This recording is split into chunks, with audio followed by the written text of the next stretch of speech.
Infor Track, Employee Type General Setup.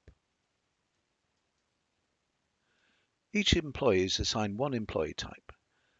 This employee type defines the work rules of these employees.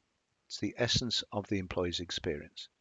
It defines whether attendance and labour will be captured via elapsed time or clock time. Defines how captured hours are posted to the ERP system. Defines tolerance thresholds around scheduled punch times. Defines auto stop, start and adjustment features. Defines whether or not to apply rounding rules.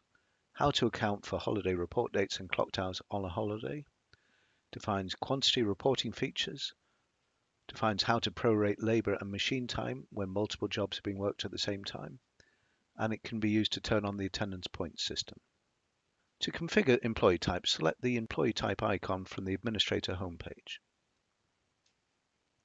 To create a new employee type, select New from the icon ribbon. Enter an employee type code and description.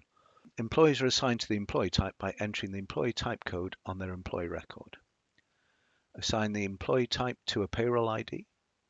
The employees in the employee type will then assume the characteristics of the payroll schedule associated with the selected payroll ID. Employee type configuration is broken down into 6 functional characteristics. These are general, punch parameters, holidays, quantities, work sets, and attendance point system.